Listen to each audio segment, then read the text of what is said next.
আমি আল্লাহর কাছে বললাম আমার সবচেয়ে বেশি দরকার আল্লাহ হেদায়েত, জান্নাতের রাস্তা, আমার এখান থেকে নিয়ে ওই পর্যন্ত। এখন আমি এখান থেকে নিয়ে জান্নাতে যাইতে চাই, কি কি করতে হবে, কেমনে কেমনে যাইতে হবে, এটাই হেদায়েত, সিরাতে মুস্তাকিম। এখন মনে করেন এই দোয়াটা আল্লাহ কবুল করলো, করে আপনারে কোরআন শরীফের একটা বাংলা তরজমা অনুবাদ, বুখারী শরীফ, মুসলিম শরীফ, তিরমিজি শরীফ, নাসাই শরীফ, আবু দাউদ শরীফ, ইবনে মাজা, মানে 6টি বিশুদ্ধ হাদিসের কিতাব, এগুলোর বাংলা অনুবাদ, বাংলা তরজমা আপনার কাছে কিন্না আমি আপনার জন্য আইনা এই 6টি হাদিসের কিতাব আর কোরআন শরীফের বাংলা তরজমা আপনার হাতে তুলে দিলাম, দিয়া বললাম ভাই এটির ভিতরেই হেদায়েত আছে, আমনে খুঁজালাম, আমনেটা আমনে বুঝ করে নেন, দেখবেন আমনের 14 বছর 18 বছর গেছে গা, 20 বছর আপনি কোনো আগামাতা পাইতেন না। আপনি নিজে নিজে খুঁজা সবটা আপনি মিলাইতে পারতেন না, তো তাইলে আমার সিরাতে মুস্তাকিম মিলবে কিভাবে, আমার জান্নাতের রাস্তা কিভাবে মিলবে? তখন যেন কথা খেয়াল করেন, পরের আয়াত সিরাতাল্লাযীনা আনআমতা আলাইহিম, এর পরের আয়াত এটা কিনা, অর্থ হইল আল্লাহ সিরাতে মুস্তাকিম মানে সরল রাস্তা, হেদায়েত আপনি তো আমারে দিবেন, তবে আমারে আমার হাতে দিয়ে দিলে হইতো না যে তুমি এডির থেকে টকায় খুঁজা নাও, তাইলে আমি পারতাম না, বরং আপনি আমার আগে যাদেরকে সিরাতে মুস্তাকিম দিছেন এমন নেককার, এমন নেয়ামত প্রাপ্ত বান্দা আপনার যারা, এমন কাউরে আমারে মিলাইয়া দেন,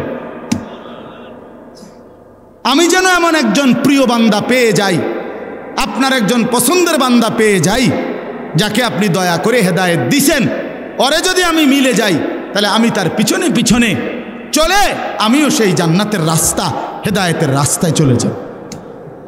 এটা হলো দ্বিতীয় আয়াতের অর্থ, সিরাতাল্লাযীনা আনআমতা আলাইহিম। আল্লাহ আমি যেই সিরাতে মুস্তাকিম সরল সঠিক রাস্তা চাচ্ছি, আমি এটা একা পারতাম না, আপনি আমার আগে, আমার সামনে, আমার আগে যাদেরকে হেদায়েত দিছেন তাদের কাউকে আমারে মিলায় দেন, দেখায় দেন, আমি তার পিছনে চলবো, হেদায়েতের রাস্তা পাবো, জান্নাতও পেয়ে যাব। আচ্ছা, এখন ওই যে বললাম সিরাতাল্লাযীনা আনআমতা আলাইহিম, আল্লাহর কাছে আমি বললাম আল্লাহ আপনার নেয়ামত প্রাপ্ত বান্দাদের রাস্তা আমারে দেখায়া দেন, আমারে মিলায়া দেন। তো এই আয়াতে আইসা আল্লাহ তাআলা এই সূরা নিসার 69 নম্বর আয়াতে আল্লাহ তাআলা পরিষ্কার বলে দিছেন, শোনো আমার নেয়ামত প্রাপ্ত বান্দা হলো 4 শ্রেণী। কয় শ্রেণী? 1 মিনান নাবিয়িন, সমস্ত নবীগণ। 2 অসিদ্দিকিন, সমস্ত নবীদের পরে উম্মতের মধ্যে সর্বশ্রেষ্ঠ ইমানদার যে, তারে বলে সিদ্দিক, যেমন আবু বকর সিদ্দিক। এজন্য মনে করেন ওই আদম আলাইহিস সালাম থেকে নিয়ে আমাদের নবী পর্যন্ত লাইন ধরছে, এরপরে উম্মতের লাইন, এরপরে নবীজির পিছনে উম্মতের প্রথম যে ব্যক্তি লাইনে দাঁড়াবে তিনি আবু বকর সিদ্দিক রাদিয়াল্লাহু তাআলা আনহু। এই সিদ্দিক মুহাদ্দিসিনে কেরাম, মুফাসসিরিনে কেরাম অনেকে বলেন সমস্ত সাহাবায়ে কেরাম সিদ্দিক। আল্লাহ তাআলা নবীদের পরে উনাদেরকে সবচেয়ে মর্যাদাবান করেছেন। তো আল্লাহ বলেন সমস্ত নবীগণ আমার নিয়ামত প্রাপ্ত বান্দা, সমস্ত সিদ্দিক যারা নবীদের পরে উম্মতের মধ্যে সর্বশ্রেষ্ঠ সিদ্দিক, তাদেরকে বলে তারা আমার নিয়ামত প্রাপ্ত বান্দা। 3 নাম্বার অশুহাদা, সমস্ত শহীদগণ যারা আমার দ্বীনের জন্য জান বাজি রেখে নিজেদের কলিজার খুন জীবন দিয়ে দিছে, শহীদগণ।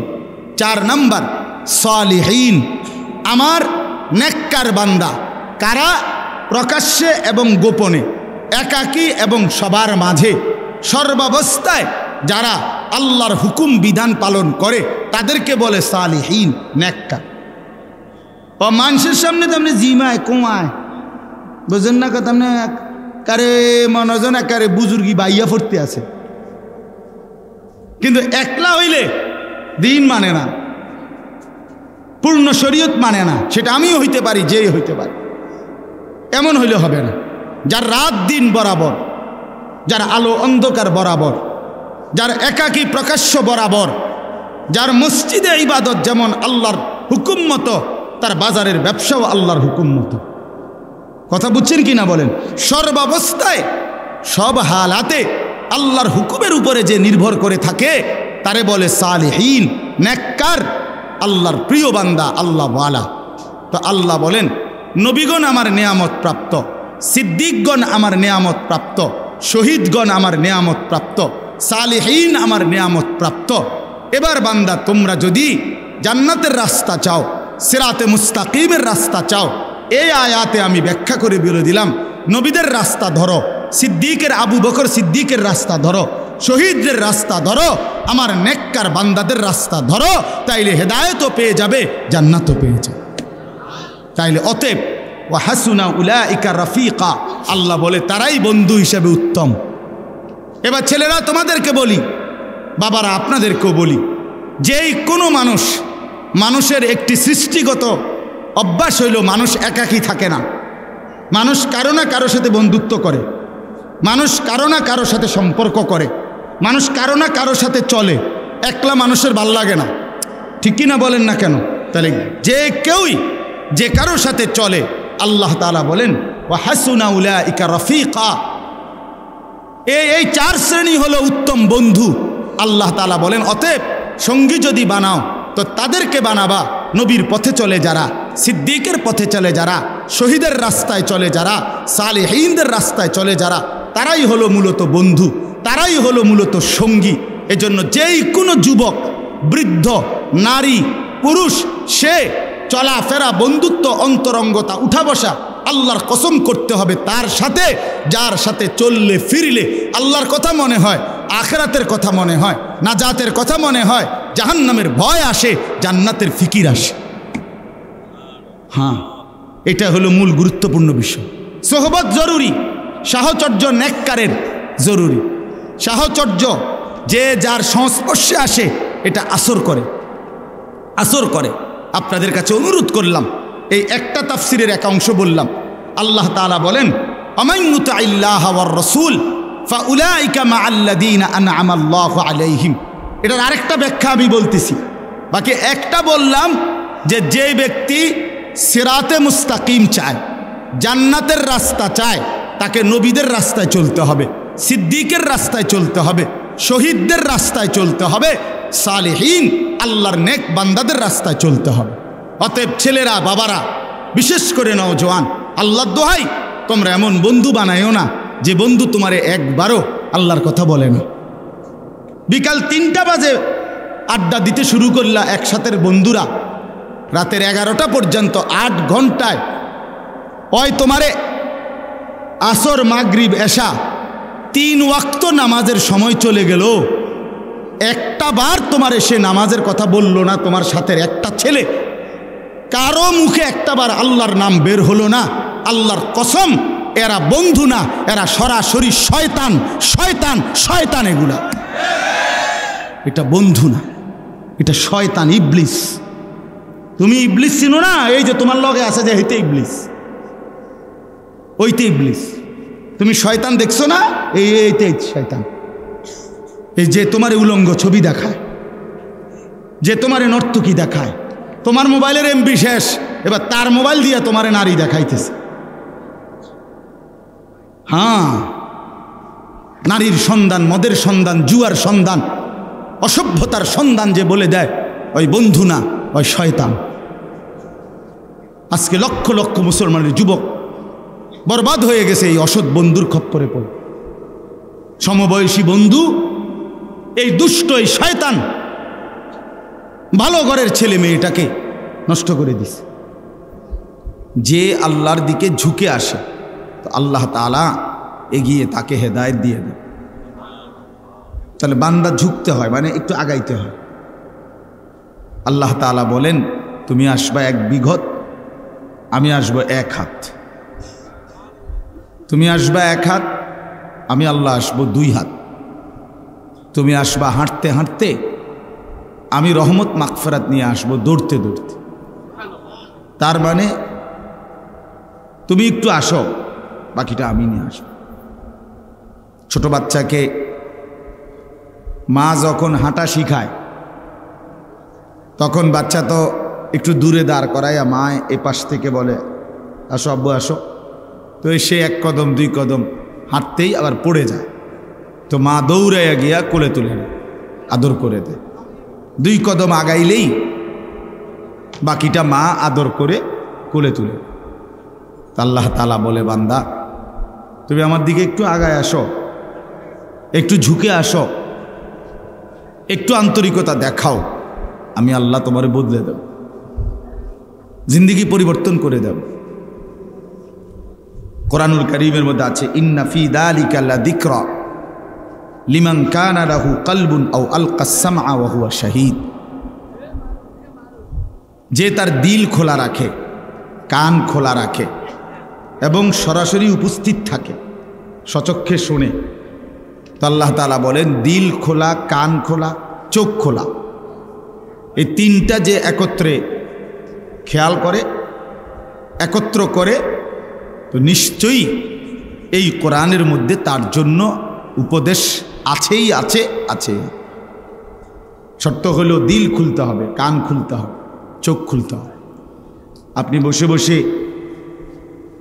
মসজিদের প্রথম কাতারে বসে বসে জিমাইবেন আর আপনি আল্লাহওয়ালা হয়ে যাবেন।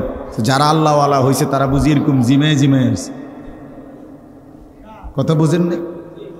ইমাম সাহেব জুমার বয়ান করবে আর আপনি বইয়া বইয়া এরকম জুড়াইবেন, আর জুরানির থেকে উঠে দেখবেন আপনি জোনায়েদ বাগদাদি। এরকম বিষয়টা আসলে জোনায়েদ বাগদাদি এমনি হয়ে গেছে নাকি ঘুমের তুইটা। এই জন্য এটা জরুরি। ভাই এখানে কথা বলেন না, এই যে আপনারা ভাই কথা বলেন না, এখানে কথা থাকলে একটু দূরে গিয়ে বলেন। প্যান্ডেলের পিছনে যারা কথা বলতেছেন, তো এই জন্য বললাম এটা জরুরি, আন্তরিকতা লাগবেই। চোখ খোলা রাখে, দিলের দরদ নিয়ে আল্লাহর কথা শুনলে কলিজা নড়ে ওঠে। তাকশাইরু মিনহু জুলুদুল্লাযীনা ইয়াখশাউনা রাব্বাহুম। আল্লাহ তাআলা বলেন আমার কোরআন এমন, অন্তরে যার আল্লাহর ভয় আছে সে যখন এই কোরআন শুনে তখন তার শরীরের চামড়ার উপরে যেই পশম সেগুলো দাঁড়িয়ে যায়, পশম শিহরে ওঠে। সুম্মা তালিনু জুলুদুহুম ওয়া কুলুবুহুম ইলা যিকরিল্লাহ। শুনতে শুনতে আল্লাহ বলে আমার কোরআন মনোযোগ দিয়ে শুনতে শুনতে একটা পর্যায়ে আমার বান্দার সারা দেহ এবং দিল পুরাটাই আমি আল্লাহ তাআলার স্মরণে ঝুঁকে পড়ে, নুয়ে পড়ে, সেজদায় পড়ে যায়। আল্লাহর কোরআন এতটা সুন্দর, এতটা মজাদার। বিশ্বাস করেন আপনারা যারা কোরআনুল কারীম পড়তে পারেন না, জীবনের কোনো স্বাদই পান না, কথা বলার কোনো মজাই পান না। বাস্তব কথা, সত্যি কথা বললাম। বয়স্ক মানুষ কিংবা নওজোয়ান, স্কুল পড়ুয়া বা কলেজ পড়ুয়া, আল্লাহর কোরআন যে পড়তে পারে না, দেখে দেখেও পড়ার তৌফিক হয় না যার, আপনি আসলেই বদনসিব, মন্দ কপাল, দুর্ভাগা। আপনি জীবনে বলার স্বাদে পান না, এই জবানের কোনো মজাই পান না। আমি তো বলি যে মানুষটা আল্লাহর কোরআন পড়তে পারে না মুসলমান, আমার দৃষ্টিতে সে বোবা, ওই আসলে কথাই জানে না। বাকি যেই কথাগুলো বলে এগুলো না বললেও চলত, আল্লাহর কথা বললেই ভালো হতো। লা খায়রা ফি কাসীরিম মিন নাজওয়াহুম ইল্লা মান আমারা বিসাদাকাতিন আও মা'রুফিন আও ইসলাহিন বাইনান নাস। আল্লাহ তাআলা বলেন তোমাদের পরস্পরের অগণিত কথার মধ্যে কোনো বরকত নাই। বরকত আছে যে কথার দ্বারা তোমরা অন্যকে আল্লাহর রাস্তায় সাদাকা করার কথা বলো, নেক কাজের কথা বলো, পরস্পরের মধ্যে সংশোধনের চেষ্টা করো, এরকম কোনো কাজের কথা, সেই কথার মধ্যে বরকত। আল্লাহর দ্বীন মেনে চলার কথা, আল্লাহকে মেনে চলার কথা তোমরা যা বলতে পারো সেটার মধ্যেই বরকত, খায়ের। খায়ের এই কথাটা যে বলতে পারে না, যে জবান আল্লাহর কথা বলে না, আল্লাহর কালাম পড়তে পারে না, আল্লাহর দিকে কাউরে ডাকতে পারে না, ডাকে না, উনি আসলে কথাই বলতে জানে না, উনি বোবাই মূলত, বাস্তব বোবাই মূলত। আল্লাহ তাআলা কোরআনুল কারীমের মধ্যে আছে, বলেছে নাফরমানের আসলে তোমাদের কাছে মনে হয় দিল আছে, আসলে এই দিল কিছুই বোঝে না, ঠাই কেউ নাই। কান আছে কিন্তু আসলে সে কিছুই শোনে না, চোখ আছে কিন্তু কিছুই দেখে না। তাহলে আল্লাহ তাআলা বলেন নাফরমান চোখ থাকার পরেও কিছু দেখে না, কান থাকার পরেও শুনে না, দিল থাকার পরেও বোঝে না। তার মানে কি সে কি আসলে কিছুই দেখে না? কাফের বেঈমানরা কিছু দেখে না? দেখে। বেনামাজি নাফরমান মানুষগুলো কিছু দেখে না? দেখে। তা আল্লাহ বলতেছেন যে চোখ আল্লাহকে দেখে না, আল্লাহর কোরআন দেখে না, আল্লাহর কুদরত দেখে না, আসলে এটা দেখেই না। যে কান আল্লাহর কথা শুনে না, আসলে এই কান শুনেই না। যেই দিল আল্লাহকে নিয়ে ভাবতে পারে না, এই দিল আসলে ভাবেই না, এই দিল আসলে কিছুই বোঝে না। লাহুম কুলুবুল লা ইয়াফকাহুনা বিহা ওয়া লাহুম আযানুন লা ইয়াসমাউনা বিহা ওয়া লাহুম আ'য়ুনুন লা ইউবসিরুনা বিহা। আল্লাহ বলে নাফরমানের দিল আছে কিন্তু কিছুই বোঝে না, কান আছে কিন্তু কিছুই শোনে না, চোখ আছে কিছুই দেখে না। আল্লাহ বলেন এই মানুষগুলো হলো কাল আনআম, চতুষ্পদ জন্তু জানোয়ারের মতো, চতুষ্পদ জন্তু জানোয়ার। হ্যাঁ, সাংঘাতিক কথা। বাল হুম আদাল, বরং তার চাইতে নিকৃষ্ট, তার চাইতে নিকৃষ্ট। বইয়া বইয়া বন খায়, বিড়ি খায়, হ্যাঁ, চা খায়, আলুর চপ খায়, চা দোয়ানে বইয়া বইয়া গপ মারে। 60 বছরের বুড়া এই যে বসছে চিকন টুল একটার মধ্যে 3টা ঘন্টা ধইরা বইয়া বইয়া এই গপ মারে, বইয়া বইয়া পান খাইতে আছে, বন খাইতে আছে, একবার চা খাইতে আছে। এটা কি অপদার্থ মানুষ! মুসলমান এত ফালতু লোক হয় কেন? যার আখিরাত সামনে, যার কবর সামনে, যার মৃত্যু সামনে, সে এত ফালতু কাজে সময় কাটায় কেমনে বলে? ঠিক কেমন কথা,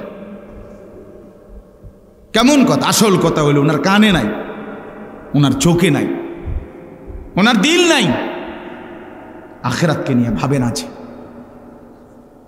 নওজোয়ান ছেলে দুপুর 3টা বাজে বাইরেছে ভাত খাইয়া, রাতের 11টা বাজে অপদার্থ শুধু আড্ডাই দিতেছে, মোবাইল টিপতেছে 8 ঘন্টা, বন্ধুদের আড্ডা, হাসে, লাথি মারে, থাপ্পড় মারে, খাড়াইয়া মতে, মন চাইলে বইয়া মতে, মন চাইলে হাঁটতে হাঁটতে মতে। পাগল, মাথা খারাপ। কেন আসছে, কোত্থেকে আসছে, কে পাঠাইলো, কেন পাঠাইলো, কই আসলাম আমি, কিচ্ছু জানে না। মনে যা চায় তাই, আমার যখন যা মন চায় তাই। আল্লাহর কসম, কোরআনুল কারীম আল্লাহ বলছে যখন যা মন চায় সেই মতে যে চলে, আল্লাহ বলেন সে আর কিছু নয়, শুধুই জানোয়ার। ওইটা শুধুই জানোয়ার, এটা মানুষের বাচ্চা না।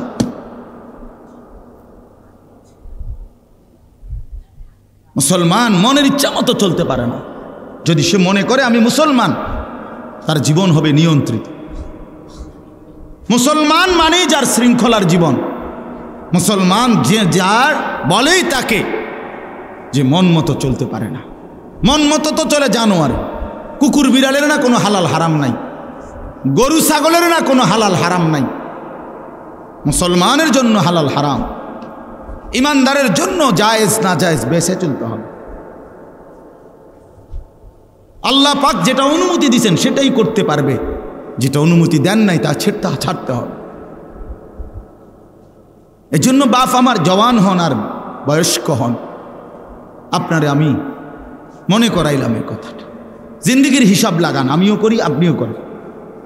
5 ওয়াক্ত নামাজ শেষ আজকের দিনে, হিসাব লাগান 5 ওয়াক্ত নামাজের জামাত পড়ছেন কয়জন, জামাত ছুটছে কয়জনের। ওই যে আতিক এখন বলছে 1 নম্বর জাহান্নামীর প্রথম কারণ নামাজ পড়ে না। এইমাত্র বলল না, মা সালাকাকুম ফি সাকার ক্বালু লাম নাকু মিনাল মুসাল্লিন। রব্বুল আলামিন বলেন, ফেরেশতারা জিজ্ঞেস করবে, নাফরমান কেন জাহান্নামী হলি? জাহান্নামী প্রথম জবাব দিবে, নামাজ পড়ি নাই, নামাজ পড়ি নাই। কোরআনুল কারীমের মধ্যে আছে, কাল্লা ইদা বালাগাতিত তারাকি ওয়া কিলা মান রাক ওয়া যান্না আন্নাহুল ফিরাক ওয়ালতাফাতিস সাকু বিস-সাক ইলা রাব্বিকা ইয়াওমা ইদিনিল মাসাক। আল্লাহ বলেন, নাফরমান পাপীর মৃত্যুর যন্ত্রণা, জান কবজের যন্ত্রণা হবে বড়ই মর্মান্তিক। নাফরমানের সামনে এসে মালাকুল মউত আজরাইল বলবে, হে আল্লাহর দুশ্মন, আল্লাহর অসন্তুষ্টির দিকে রুহুটা বের হয়ে আয়। রুহুটা সারা দেহের মধ্যে দৌড়াবে, আর মালাকুল মউত আজরাইল শক্তভাবে ধরে কলিজা থেকে রুহুটা ছিঁড়ে টেনে ফেলে দিবে। একটা টান দিলে কলিজার থেকে ছিঁড়া রুহুটা কণ্ঠনালীর কাছে চলে আসবে। এবারে রুহু বের হতে চাইবে না। আল্লাহর নবী বলেন, কোন জিনিসকে ছিঁড়া টুকরা করে যেভাবে রুহুটাকে এভাবে ছিঁড়া টুকরা টুকরা করে মালাকুল মউত আজরাইল টেনে হিসড়ে বের করবে। কেন? এই মর্মান্তিক মৃত্যু যন্ত্রণা হবে কার? আল্লাহ কোরআনে স্পষ্ট বলছেন, ফালা সাদ্দাকা ওয়ালা সাল্লা। এই নাফরমান মৃত্যুর যন্ত্রণা এত ভীষণ পেল কেন? তার জান কবজটা এত কষ্টকর হলো কেন? এক নাম্বার হলো, সে আমাকে বিশ্বাস করে নাই, ওয়ালা সাল্লা, দুই নাম্বারে নামাজ পড়ে নাই, নামাজ পড়ে নাই। আল্লাহ পাক পরিষ্কার, বহু আয়াত, এমন বহু আয়াত ঘুরে ঘুরে আল্লাহ বলছে যে জিন্দেগি সেজদা নাই, যে জীবন মনের ইচ্ছা মতো চলে, এটা মানুষের জীবন না। না বাপ, আপনার সন্তান মানুষ হয় নাই যে বেনামাজি। সাফ বললাম, এটা অমানুষ, অমানুষ। এটা আপনি মানুষ বানাইতে পারেন নাই, আপনার জিন্দেগি ব্যর্থ। ওই বাবার জীবন ব্যর্থ, মুসলমান হওয়ার পরেও যে তার সন্তানকে নামাজি বানাইতে পারে না। ওই মার জিন্দেগি ব্যর্থ, মুসলমান হওয়ার পরেও যে তার মেয়েকে পর্দানশীল বানাইতে পারে নাই।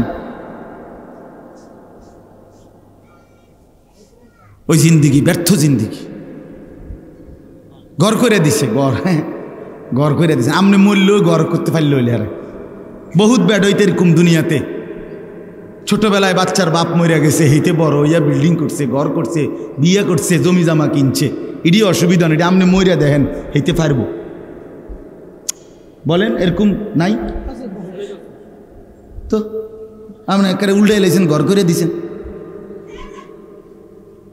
ঘর করে দিছেন কি আবার? ঘর তো সেও করতে পারত,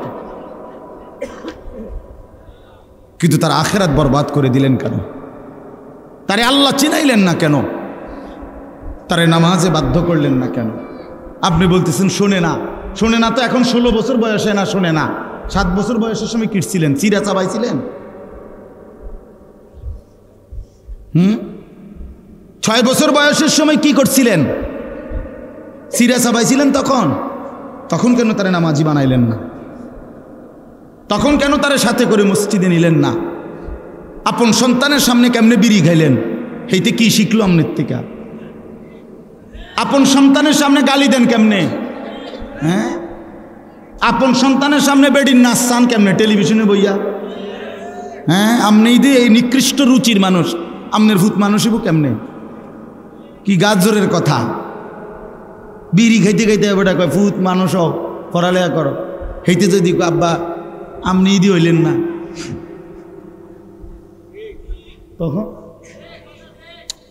তখন কি জবাব? কি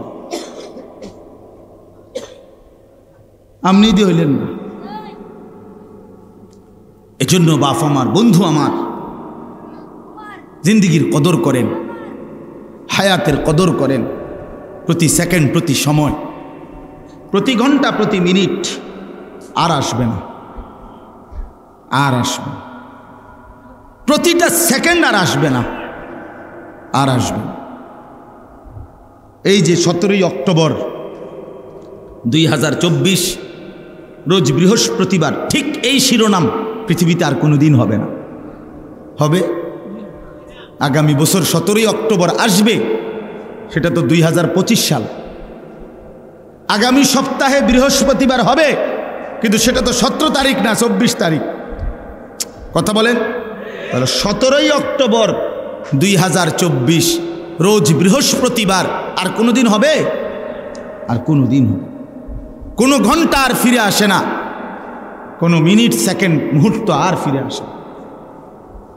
যা চলে যায় তা চলেই যায়। ইমাম শাফিঈ রহমতুল্লাহ আলাইহি একজন জগৎ বিখ্যাত মুজতাহিদ ইমাম ছিলেন। 4 মাযহাবের একজন ইমাম, হানাফি, শাফিঈ, মালিকি, হাম্বলি। এই শাফিঈ উনি বলেন, আমার সারা জিন্দিগি আমি আউলিয়া, বুজুর্গ, ওলামা, আল্লাহর প্রিয় বান্দাদের কাছে আসা যাওয়ার বরকতে, জগৎ বিখ্যাত আলেম, উনি বলেন আমি 2টা কথা শিখছি শুধু সারা জীবনে। কি শিখলাম? 1 নাম্বার শিখছি, আল ওয়াক্তু সাইফুন ইন লাম তাকতাহু কাতাআকা। আমি প্রথম কথা শিখছি যে সময় হলো তরবারির মতো, তুমি যদি তাকে না কাটো সে তোমারে কেটে ফেলবে।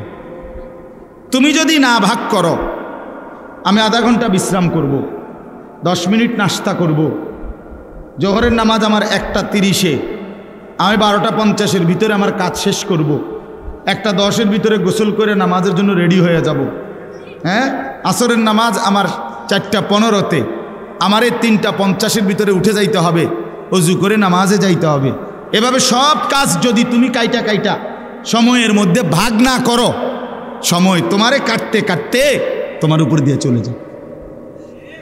আপনারা যখন রাত্রেবেলা, আমি অনেক সময় এটা খেয়াল করি, রাত্রেবেলা নীরবে যখন আমরা ঘুমাই, লাইট বন্ধ হয়ে যায়, তখন ওই দেওয়াল গড়ির কাঁটা খেয়াল করেন যে সেকেন্ডের কাঁটা এটা যে ঘুরে, এটা কট কাট কাট কাট কাট কাট করে, মানে ছোট্ট ছোট্ট একটা আওয়াজ করতে করতে এটা ঘুরে।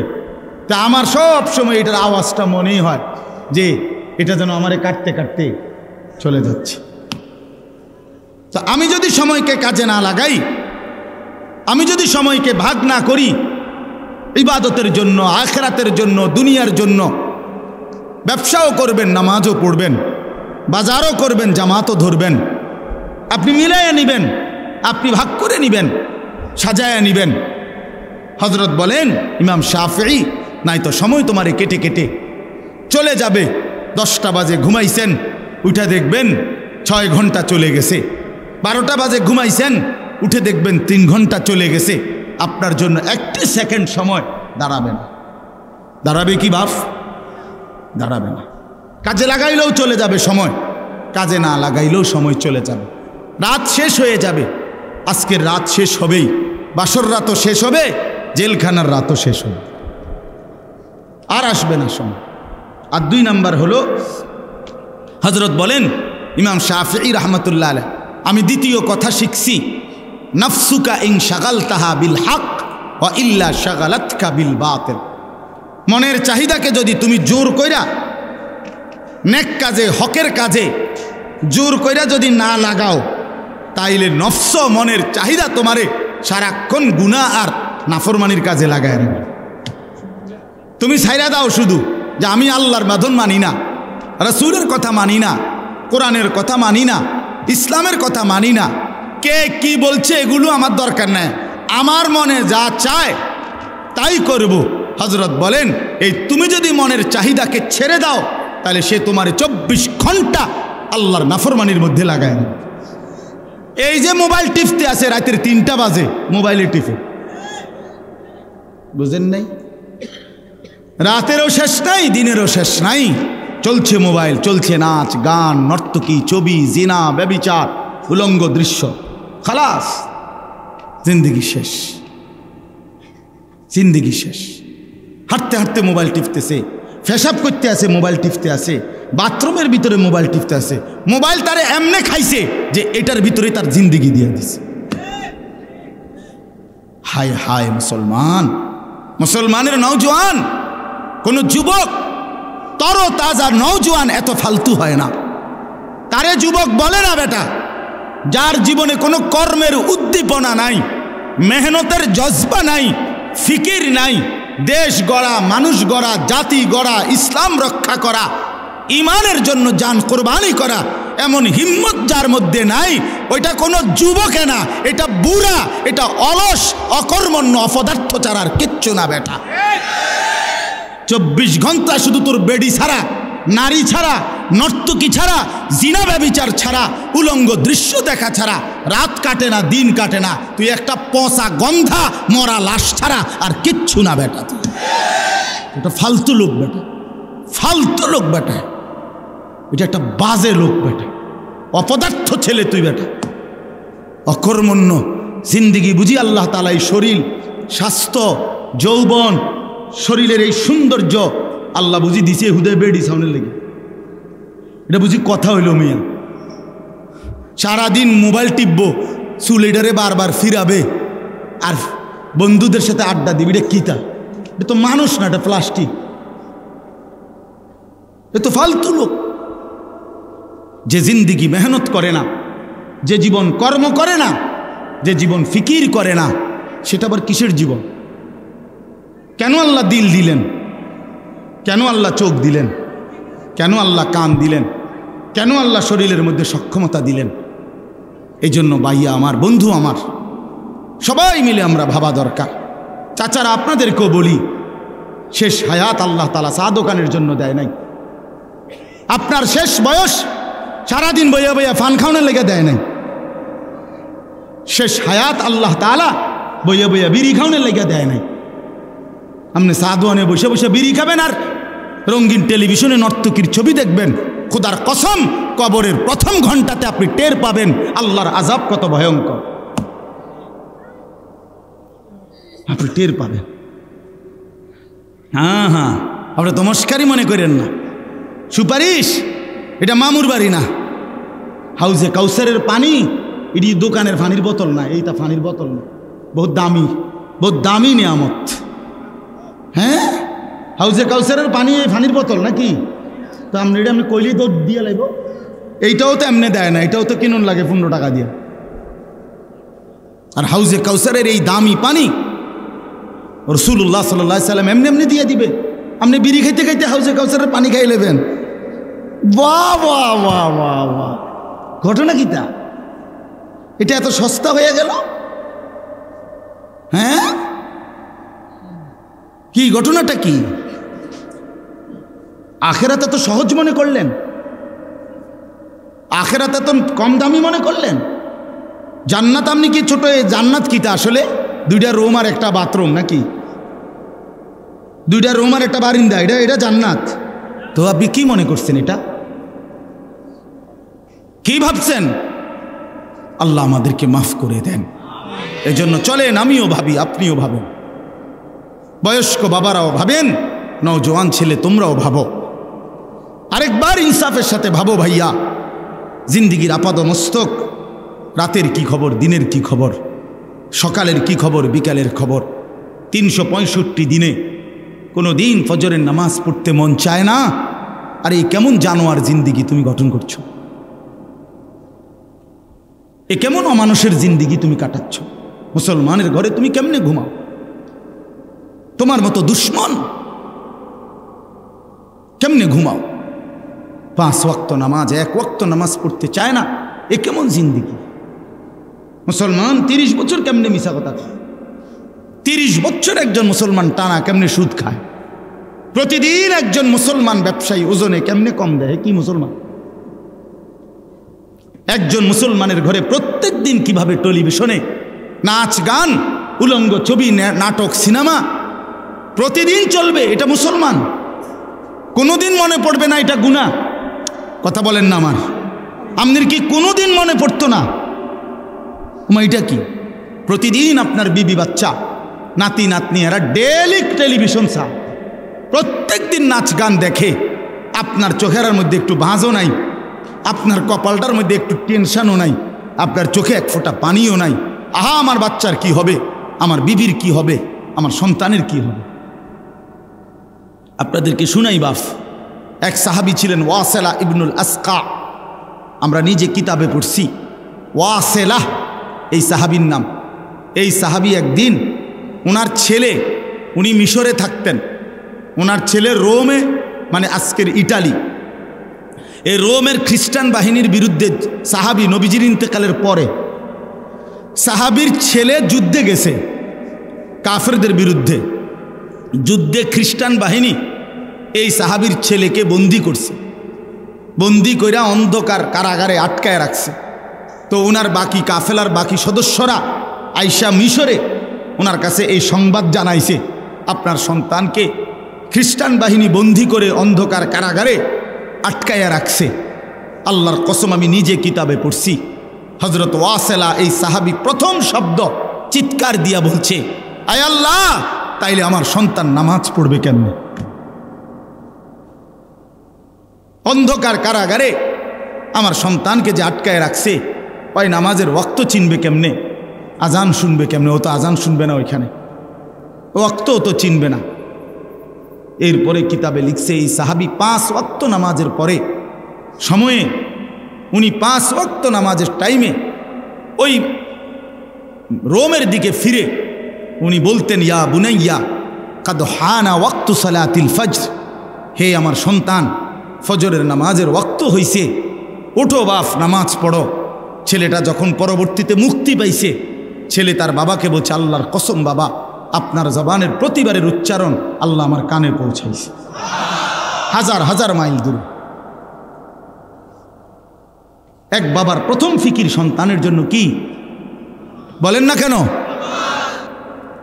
নবী সাল্লাল্লাহু আলাইহি সাল্লাম সাহাবীদেরকে একদিন শুনাইছেন যে আল্লাহর এই জমিনে শেষ জামানায় সর্বশ্রেষ্ঠ কাফের, সবচেয়ে বড় কাফের বের হবে। সেই কাফেরের নাম হলো দাজ্জাল, যে 40 দিনে লক্ষ কোটি কোটি মুসলমানের ঈমান নষ্ট করে কাফের বানায় ফেলবে। নাউযুবিল্লাহ। তো নবীজি বলছে সেই 40 দিন যে থাকবে দাজ্জাল পৃথিবীতে, এই 40 দিনের প্রথম দিন হবে 1 বছরের সমান, ইয়াউমুন কাসানাতিন, একদিন হবে প্রথম দিন 1 বছরের সমান, দ্বিতীয় দিন 1 মাসের সমান, তৃতীয় দিন 1 সপ্তাহের সমান, আর চতুর্থ দিন থেকে বাকি দিনগুলো 24 ঘন্টা, স্বাভাবিক এখনকার হিসাব। তাহলে প্রথম দিন কতটুকু? 1 বছর। আচ্ছা, এটা আপনার সামনে বলার পর আমি হইলে কি বলতাম? আরে খাইছে রে, কি তো 1 বছর কেমনে হইব? এত লম্বা টাইম হইব, দিন হইব কদ্দূর, রাত হইব কদ্দূর, হ্যাঁ, সকাল থাকবো তাহলে কতক্ষণ? মনে করেন এই জাতীয় নানা রং সঙ্গের কথা আমরা বললাম হইলে এটার উপরে। কিন্তু আল্লাহ রসুল সাল্লাল্লাহু আলাইহি সাল্লাম এটা বলার পর খেয়াল করেন, সাহাবায়ে কেরাম শুনছে, যারা ওনাদের সামনে নবীজি বলছেন, সাহাবায়ে কেরাম প্রথম প্রশ্ন করছে নবীকে কথা শুই না, যে ইয়া রাসূলুল্লাহ, এই দাজ্জাল বের হলে একদিন যে 1 বছরের সমান হবে, আমাদের প্রশ্ন হলো সেই দিন আমরা কি 1 বছরের নামাজ পড়বো নাকি 1 দিনের নামাজ পড়ব? বুঝছেন ফিকির কথা আমার? বুঝছেন? মানে ওনাদের চিন্তাটা প্রথম কিসের? নামাজ কি হবে আগে, এইটা কর, নামাজ পড়বো কেমনে? সুবহানাল্লাহ। এই হলো সাহাবায়ে কেরাম। আল্লাহ নবী সাল্লাল্লাহু আলাইহি সাল্লাম বলেন, তোমরা তখন 1 বছরের নামাজ হিসাব করে আদায় করবে, 1 দিনের নামাজ না। কেমনে হিসাব করবো? আপনি ওই সময় থাকেন তো দেখবেন আলেমরা কেমনে বলে। আমি অনচিন্তার কি দরকার? ওই সময় আল্লাহ তাআলা জমিনের মধ্যে ফতোয়া দেওয়ার জন্য, বুঝাইয়া দেওয়ার জন্য উলামায়ে কেরাম রাখবেন। জমিন থাকলে আলেম থাকবে, সূর্য উঠলে আলেম থাকবে, চাঁদ উঠলে আলেম থাকবে। আল্লাহকে ডাকার মতো, আল্লাহকে বুঝানোর মতো ব্যবস্থাপনা থাকবেই। যেদিন উলামা থাকবে না, যেদিন আল্লাহর স্মরণ থাকবে না, আল্লাহর নাম থাকবে না, সেদিন আর সূর্য উঠবে না, চাঁদও উঠবে। এই জন্য আপনাদের কাছে আমি অনুরোধ করছি, আমার কথাটা আমি বিস্তারিত বুঝাই বলার এটা চেষ্টা করলাম। আমরা যদি আমাদের হায়াত কদর করি, জিন্দিগি কদর করা উচিত। এই যে প্রতিনিয়ত মাহফিল হয়, আমার বাপ মাকসাদ শুধুই কেবল একটা ওয়াজ হইছে, আরও 10 গ্রামে মাহফিল হয়, আমগো গ্রামও একটা মাহফিল হইছে, এতটুকুই যেন উদ্দেশ্য না হয়, বরং চলেন পরিবর্তনের নিয়তে আল্লাহর কথা শুনি। বলেন ইনশাআল্লাহ। এই কথার থেকেই আমি শুরু করছিলাম। অর্থাৎ কি শুনতে হয়? আন্তরিকতা নিয়ে শুনতে হয়, মনোযোগ দিয়ে শুনতে হয়, তাহলে আল্লাহ পরিবর্তন নসিব করে। ওই বুটও খাইলেন, ওয়াজও শুনলেন, বাদামও খাইলেন, ওয়াজও শুনলেন, বইয়া মোবাইলও টিপলেন, ওয়াজও শুনলেন, বসে বসে জুড়াইলেন, ওয়াজও শুনলেন, বন্ধু বান্ধবের সাথে ফাঁকে ফাঁকে কথাও বললেন, আবার ওয়াজও শুনলেন। নতিজা আরজালের তাবে হয়। নিয়ম হইল ফলাফল নিকৃষ্টতার অনুগামী হয়। এটা আরবি ভাষার একটা কায়দা, মানে ভালো এবং মন্দ উভয়ের মিশ্রণে মন্দের প্রভাব পড়ে। কিসের প্রভাব পড়ে? এটারে কয় আরজাল। আরজাল মানে নিকৃষ্ট জিনিস। মনে করেন একটা টাঙ্কিতে, গাজি টাঙ্কি 500 লিটারের, এইটার ভিতরে মোটর দিয়া পানি পুরাইছে, পুরাইতে গিয়া মোটরের থেকে যে পানি পড়তেছে পাইপ দিয়ে, এটা খুব ফোর্সে পড়ছে, অনেক পানি, তাইলে পবিত্র পানি, কিন্তু সাথে এই ফাঁকে দিয়া একটা অন্য পাইপ দিয়া 1 ফোঁটা 2 ফোঁটা 4 ফোঁটা করিয়া করিয়া ফুটতে ফুটতে এখানে কয়টা ফেসাবের ফোঁটাও পড়ছে। তো ফেসাবের ফোঁটা পড়ছে নয়তো 30 ফোঁটা, আর বাকি ফুরাটাই পবিত্র পানি, মানে মোটরের পানি। এখন এই দুইটা মিললা ফলাফল কি? এই নতিজা কিসের আসছে? মানে ফলাফল আসছে কোনটার? নিকৃষ্টটার, নিকৃষ্টটা। এই জন্য নতিজা আরজালের তাবে হয়, নতিজা আরজালের তাবে হয়, অর্থাৎ ফলাফল নিকৃষ্টতার অনুগামী হয়। এই জন্য বন্ধু আমার, এটা জরুরি। আপনি মনোযোগ দিবেন না, আবার আল্লাহর কথা শুনবেন, এই মনোযোগ ছাড়াটাই থাকবে, আর কিছু বুঝতেন না। ওই মোবাইল টিফাটাই বুঝছেন, ওই বুটটাই পাবেন, বাদাম খানাটাই হলো, আপনার বন্ধুর সাথে কথা বলাটাই হইল, আল্লাহর কথার শোনা হইল। উত্তমটা আসবে না, অনুত্তমটা আসবে ফলাফল।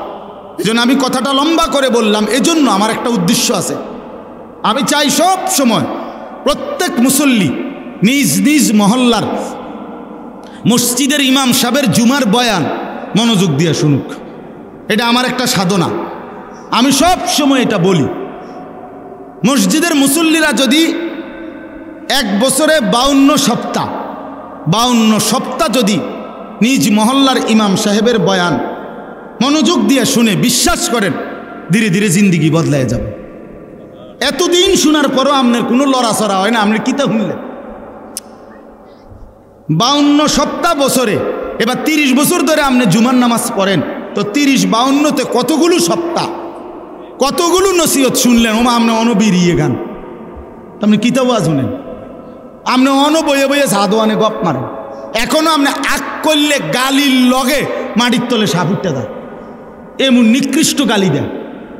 মধ্যে তো আপনি কি ওয়াজ শুনেন, কার কথা শুনেন, কারে কয় কে শুনে, আপনি দি কোনো লড়াছড়া নাই, পরিবর্তন নাই। কথা বোঝেন নাই আমার কথা? তো ছিল কি হবে, পরিবর্তন হবে। একদিনে বলি না, আপনারে বলি না যে আজকে রাতের ভিতরে আপনি আব্দুল কাদের জিলানি হইতেই বলে একদম টাঙ্গাই এলাম। এটা কি এমন কিছু? বলেন আপনারা, এটা বলছি তো। একদিনে কি জুনায়েদ বাগদাদি হওয়া সম্ভব? জুনায়েদ বাগদাদি নিজে হইছিনি একদিনে, তো আপনি হইবেন কেমন? তাহলে বিষয়টা তো এটা না, বিষয়টা হলো মনোযোগী হওয়া, চেষ্টা করা, আমলের জন্য আগানো। ধীরে ধীরে আগাইলে আল্লাহ তাআলা বরকত দিবে। আল্লাহ আমাদেরকে তৌফিক দান করেন, আল্লাহ আমাদেরকে কবুল করে নেন, আল্লাহ তাআলা আমাদেরকে ফিকির দান করেন। অনেক যুবক বসছো ভাইয়া, আল্লাহ তাআলা সমস্ত নওজোয়ানকে আল্লাহর দ্বীনের জন্য, নামাজের জন্য, ঈমানের জন্য আল্লাহ কবুল করে নেন, আমিন। আমি যেই আয়াতখানা পড়ছি এবার অল্প সময়, এই আয়াতের তর্জমাটা শুনাই, তাইলেই আমার কথা শেষ। কোরআনুল কারীমের 5 নম্বর পারা, 4 নম্বর সূরা। সূরাটার নাম হলো সূরা নিসা। এই সূরার 69 নম্বর আয়াত আমি পড়ছি। এই আয়াতটার এবার বাকিটুকু সময় সংক্ষিপ্ত কয়েকটা কথা বলতে চাই। আগে একটা কথা বোঝেন, মনোযোগ দিয়ে। এখন সবাই মনোযোগ দিছেন তো? বুট টুট নাই তো কারো লাগে? সাবধান, বুট খাওয়া কোনো নিষেধ না। আপনি মাহফিলের মুনাজাতের পরে সাথে সাথে তো আর প্যান্ডেল খুলতো না। আপনি এরপরে 1 ঘন্টা বুট খাইয়েন বই, আমার কোনো অসুবিধা নেই। আপনি 14 গোষ্ঠীর বুট সব আপনি খাইয়েন, আমার কিন্তু এখন মনোযোগী হন, ঠিক কিনা বলেন না কেন? ইনশাআল্লাহ এরপরে ওলামায়ে কেরাম বয়ান করবে, আমার শায়েখ বয়ান করবে, আপনারা মনোযোগ দিয়ে শুনে মুনাজাত করে এরপরে যাবেন, বলেন ইনশাআল্লাহ। তো দেখেন, এই আয়াত বুঝাইবার জন্য আমি আগে 2টা কথা বলি। 1 নাম্বার হলো কোরআনুল কারীমের একটা বৈশিষ্ট্য হলো, কোরআনুল কারীমের কোনো কোনো জায়গায় একটি বিষয় প্রথমত সংক্ষিপ্ত আলোচনা হয়, আবার ওই বিষয়টাই অন্যত্র বিস্তারিত আলোচনা হয়। এটা কোরআনের একটা বৈশিষ্ট্য। আল্লাহ তাআলা এক জায়গায় সংক্ষেপে বলছেন, আরেক জায়গায় ওই কথাটাই ব্যাখ্যা করে দিয়েছেন। এজন্য কোরআনের ব্যাখ্যা কখনো কখনো কোরআনের অন্য আয়াত দ্বারা করা হয়। তাফসীরুল কোরআন বিল কোরআন, এটা হলো প্রথম কোরআনের তাফসীর। কোরআনের প্রথম তাফসীর করা হয় যে কোরআন দ্বারাই কোরআনের কি হয়, তাফসীর হয়। মানে একদিকে সংক্ষেপে, তো এইটাই আরেক দিকে বিস্তারিত আলোচনা আছে। তো কোরআনুল কারীমের মধ্যে সূরা ফাতিহা আমরা সবার মুখস্থ। আলহামদুলিল্লাহ সূরা পারেন না এমন ভাগ্যবান কে? হাত উঠানছে, আপনাদের কিন্তু ছবি উঠাইতাম। কথা বলেন না কেন? আলহামদুলিল্লাহি রাব্বিল আলামিন, এই সূরা আমরা আলহামদুলিল্লাহ সবাই পারি না? পারি। আচ্ছা, এই সূরাটা আমরা এইভাবে পারি কেন? সবাই পারি কেন? আমরা এত বেশিবার পড়ি কেন? আল্লাহ তাআলা সেই ফজরের নামাজ থেকে নিয়ে আসা পর্যন্ত ফরজেও, সুন্নতেও, নফলের মধ্যেও, ওয়াজিবের মধ্যেও, এছাড়াও যত নামাজ, তাহাজ্জুদ, আউয়াবিন, ইশরাক, চাশত, সমস্ত নামাজের মধ্যে আল্লাহ তাআলা সূরা ফাতিহাকে এভাবে প্রত্যেক রাকাতে অংশগ্রহণ অন্তর্ভুক্ত করাইলেন কেন? কারণ হলো, কথাটা খেয়াল করেন, এক মানুষের জীবনে, এই যে আমরা মানুষ, আমাদের জীবনের সবচেয়ে বেশি প্রয়োজন কি? সবচেয়ে বেশি প্রয়োজন হলো ভাতের থালা, নাকি? জি না, সবচেয়ে বেশি প্রয়োজন মানুষের হলো হেদায়েত। কি বলেন? বলেন। অর্থাৎ আমি আমার মন মতো চলবো না, আমারে আল্লাহ তাআলা যেন একটি সুনির্দিষ্ট পথ, দিক নির্দেশনা দেখাইয়া দেয়, আমি সেই পথে, সেই নির্দেশনা মেনে আমি চলবো, বিনিময়ে জান্নাতি হব। এইটা যদি মিলে যায়, আচ্ছা আপনারা আরো সহজে বুঝবেন। ইদানিংকালে বর্তমান জামানায় মানুষ যখন নতুন কোনো জায়গায় আপনার যায়, তখন ওই বলে, ওরে যার জায়গা যাইতেছি লোকেশন পাঠান, তখন ওই বড় মোবাইলের মধ্যে কি পাঠায়? লোকেশন পাঠায়, রাস্তার লোকেশন দেয়, দিলে ওইটা এনে সেট করে দিলে, এবার এইটা ড্রাইভার তার এই যে স্টিয়ারিং চালায় যেটা, এটা সামনে যদি রাখে, ওই লোকেশনটা একদম ও এইটাই ডান বাম বলতে বলতে একেবারে ওই ঘরের সামনে নিয়ে দাঁড় করাই দেবে। এই যে এখনকার নতুন সিস্টেমে। তাইলে আমি যদি একটা লোকেশন পেয়ে যাই, তাহলে আমার জন্য খুব আরাম হয়, ঠিক কি না বলেন?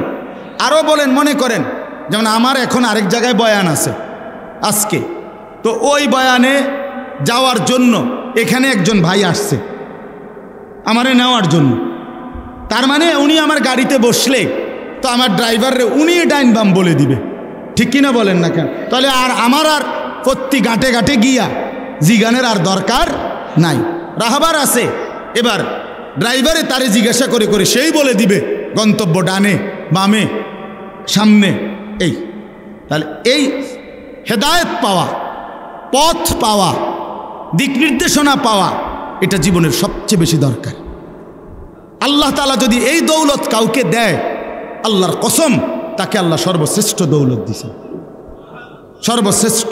যে আল্লাহ আমি এলোমেলো চলতে চাই না, আমি মন মতো চলতে চাই না, মন মতো চললে আমি পথ পাবো না, আমি রাস্তা পাবো না, আমি আপনাকে পাবো না, আমি আখিরাত পাবো না, আমি জান্নাত পাবো না। এই জন্য মানুষের জীবনের সবচেয়ে বড় চাওয়া আল্লাহর কাছে, সেটা হলো হেদায়েত।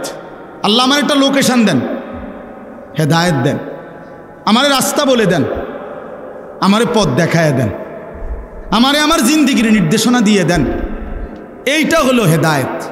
তো কোরআনুল কারীমের সূরা ফাতিহা আল্লাহ তাআলা আমাদেরকে এতবার পড়ায়, মূলত এটার উদ্দেশ্য হইল যে আল্লাহ বুঝায়, বান্দা তোমার জীবনে ভাত মাছ চাল ডালের কথা তুমি না বললেও আমি দিতাম, এটা এতবার বলার কিছু নাই। বরং তোমার জন্য সবচেয়ে বড় দরকার হলো এখান থেকে নিয়ে জান্নাত পর্যন্ত পৌঁছার যে লোকেশন, যেই হেদায়েত, যেই নির্দেশনা, এটা তোমার বড় দরকার। তুমি এইটাই আমার কাছে বারবার বারবার সকাল থেকে নিয়ে রাত পর্যন্ত চাইতে থাকো। এই ব্যবস্থা হিসাবে আমি আল্লাহ সূরা ফাতিহা দিলাম। যে সূরা ফাতিহার মূল দোয়াই হলো ইহদিনাস সিরাতাল মুস্তাকিম, ইহদিনাস সিরাতাল মুস্তাকিম। সেই সকাল ভোর থেকে শুরু করলাম, রাত তাহাজ্জুদ গভীর রজনী পর্যন্ত পড়তেই থাকলাম। যেন আল্লাহকে বললাম, আল্লাহ এটা আমার সবচেয়ে বেশি দরকার, সিরাতে মুস্তাকিম, সরল সঠিক পথ, যে পথে চললে, যে পথে হাঁটলে, যে পথে জিন্দিগি চালাইলে আখিরাত মিলবে, জান্নাত মিলবে, আপনার সন্তুষ্টি মিলবে, আপনার জান্নাত মিলে যাবে, ওইটাই আমার বেশি দরকার। আমারে এমন একটা লোকেশন দেন, আমারে একটা হেদায়েত দেন, সিরাতে মুস্তাকিমের রাস্তা বলে দেন। এইটা যদি আল্লাহ গ্রহণ করে, যা বান্দা এতবার বলছো আমি দিলাম, তো বান্দা কামিয়াব, বান্দা কামিয়াব, বান্দা কামিয়াব। এজন্য সিরাতে মুস্তাকিমের দোয়া একটি নিরাপদ রাস্তা, একটি সুন্দর রাস্তা, একটি সরল রাস্তা, যে রাস্তা পৌঁছবে কই পর্যন্ত? জান্নাত পর্যন্ত। বলেন না কই পর্যন্ত? জান্নাত পর্যন্ত। সেই রাস্তা আল্লাহর কাছে চাওয়া, এটাই হলো মুমিনের, ইমানদারের সবচেয়ে বড় চাওয়া। এই জন্য আল্লাহ আমাদেরকে দিয়ে সূরা ফাতিহা প্রত্যেক রাকাতে রাকাতে পড়াইতেছেন, কখনো ইমামের মাধ্যমে, আর আলাদা পড়লে নিজের মাধ্যমে। কিন্তু সূরা ফাতিহা ইমাম সাহেব কোক আর মুক্তাদি কোক, সূরা ফাতিহা বলতে হবে, বলতে হবে কি না বলেন? আচ্ছা, এখন আসেন ইহদিনাস সিরাতাল মুস্তাকিম। আমি আল্লাহর কাছে বললাম আমার সবচেয়ে বেশি দরকার আল্লাহ হেদায়েত, জান্নাতের রাস্তা, আমার এখান থেকে নিয়ে ওই পর্যন্ত। এখন আমি এখান থেকে নিয়ে জান্নাতে যাইতে চাই, কি কি করতে হবে, কেমনে কেমনে যাইতে হবে, এটাই হেদায়েত, সিরাতে মুস্তাকিম। এখন মনে করেন এই দোয়াটা আল্লাহ কবুল করলো, করে আপনারে কোরআন শরীফের একটা বাংলা তরজমা, অনুবাদ, বুখারী শরীফ, মুসলিম শরীফ, তিরমিজি শরীফ, নাসাই শরীফ, আবু দাউদ শরীফ, ইবনে মাজা, মানে 6টি বিশুদ্ধ হাদিসের কিতাব, এগুলোর বাংলা অনুবাদ, বাংলা তরজমা আপনার কাছে কিন্না আমি আপনার জন্য আইনা এই 6টি হাদিসের কিতাব আর কোরআন শরীফের বাংলা তরজমা আপনার হাতে তুলে দিলাম, দিয়া বললাম ভাই এটির ভিতরেই হেদায়েত আছে, আমনে খুঁজালাম, আমনেটা আমনে বুঝ করে নেন, দেখবেন আমনের 14 বছর 18 বছর গেছে গা, 20 বছর আপনি কোনো আগামাতা পাইতেন না।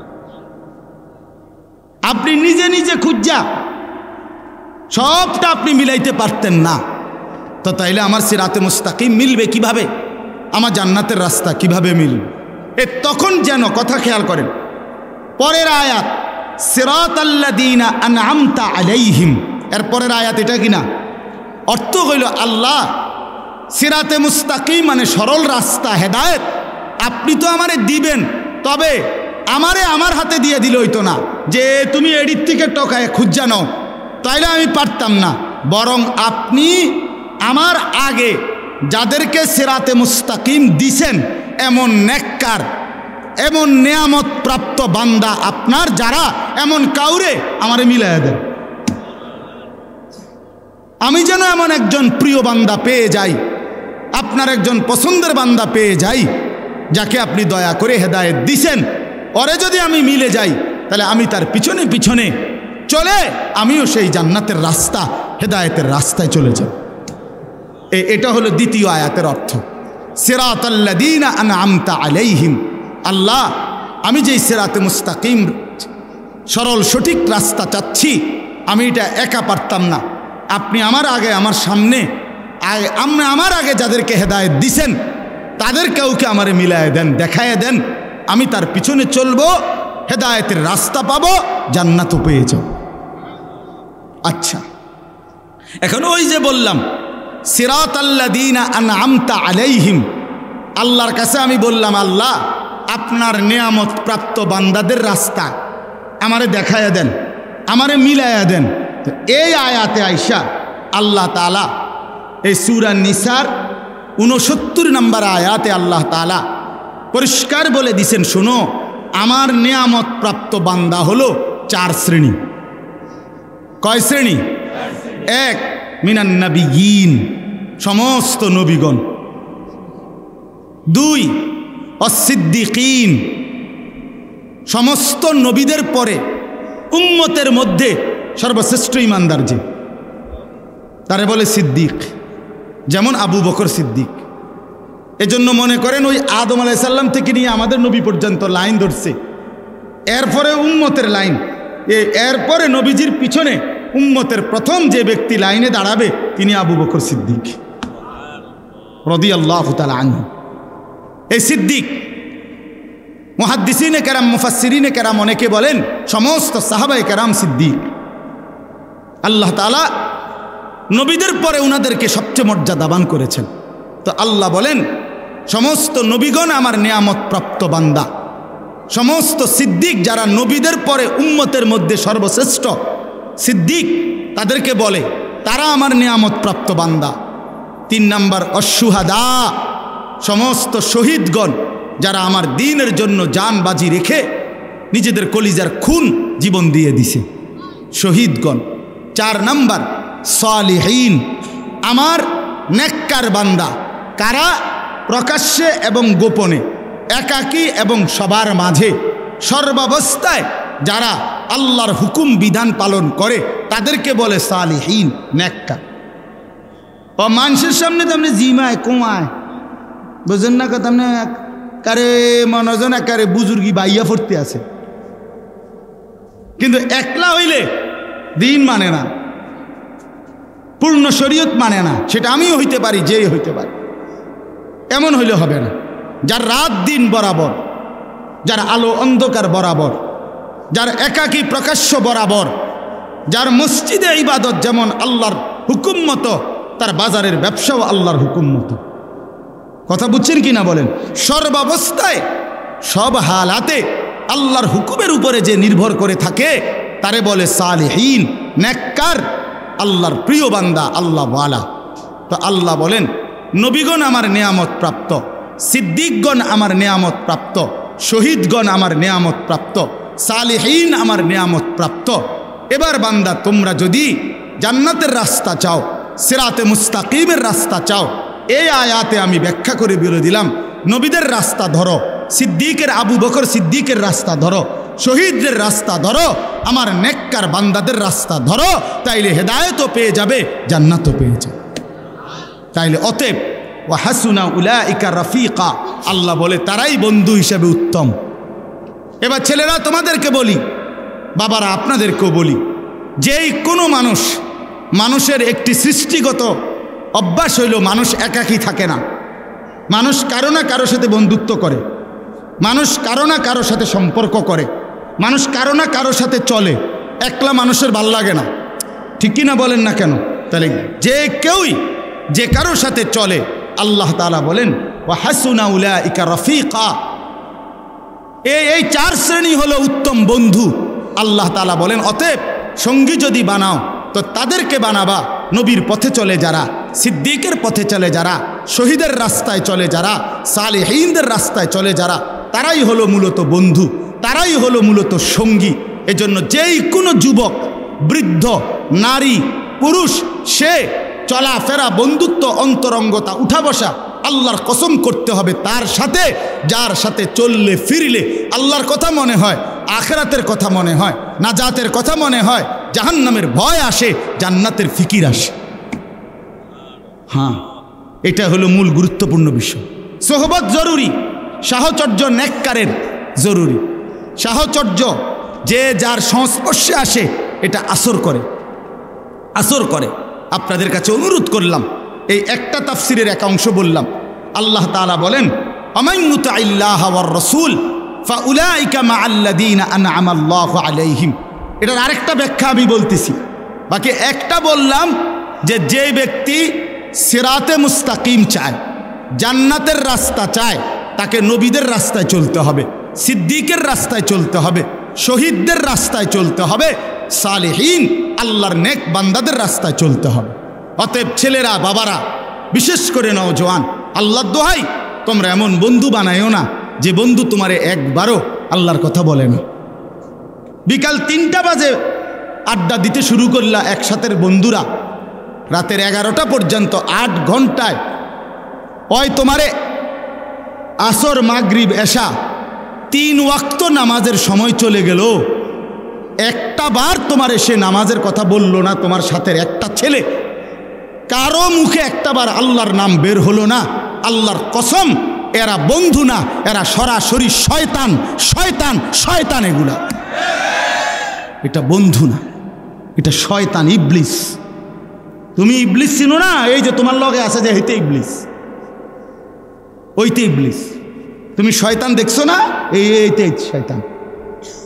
এই যে তোমার উলঙ্গ ছবি দেখায়, যে তোমার নর্তকী দেখায়, তোমার মোবাইলের এমবি শেষ, এবার তার মোবাইল দিয়ে তোমার নারী দেখাইতেছে। হ্যাঁ, নারীর সন্ধান, মদের সন্ধান, জুয়ার সন্ধান, অসভ্যতার সন্ধান যে বলে দেয়, ওই বন্ধু না, ওই শয়তান। আজকে লক্ষ লক্ষ মুসলমানের যুবক বরবাদ হয়ে গেছে এই অসৎ বন্ধুর খপ্পরে পড়ে। সমবয়সী বন্ধু, এই দুষ্ট, এই শয়তান ভালো ঘরের ছেলে মেয়েটাকে নষ্ট করে দিছে। বাবাও ভালো ছিল, মাও ভালো ছিল, কিন্তু অসৎ বন্ধুর খপ্পরে পড়ে বেচারা শেষ, চরিত্রহীনের খপ্পরে পড়ে। নবী সাল্লাল্লাহু আলাইহি ওয়াসাল্লাম বলছেন, লা তুসাহিব ইল্লা মুমিনান, ইমানদার ছাড়া কাউকে বন্ধু বানায়ও না।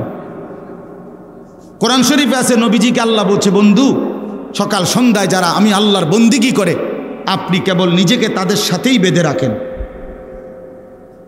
হ্যাঁ, ওয়াসবির নাফসাকা মাআল্লাযীনা ইয়াদউনা রাব্বাহুম বিল গাদাতি ওয়াল আশিয়্যি ইউরিদুনা ওয়াজহা। অতএব এই একটা প্রসঙ্গ শেষ করলাম, আরেকটা প্রসঙ্গ শুধু আছে। এই প্রসঙ্গটা তাহলে আপনাদের কাছে বুঝাইলাম। প্রথম আমি বলছি, মনোযোগের সাথে, আন্তরিকতার সাথে আল্লাহর কথা শুনবেন, মনে আসেনি এই কথাটা? এখন দ্বিতীয় কথা বললাম, চলাফেরা, উঠা বসা, আন্তরিকতা সম্পর্কের ক্ষেত্রে নেককারদের সঙ্গী হবেন, নেককারদের। হ্যাঁ, আমি আমার ড্রাইভার, একসাথে গাড়িতে চলি, কখনো আমি জিজ্ঞাসা করি নামাজ কোথায় পড়মু, কখনো আল্লাহর কসম ড্রাইভার জিজ্ঞাসা করে হুজুর নামাজ কোথায় পড়মু। তো একজন আরেকজনকে কিসের কথা মনে করায়?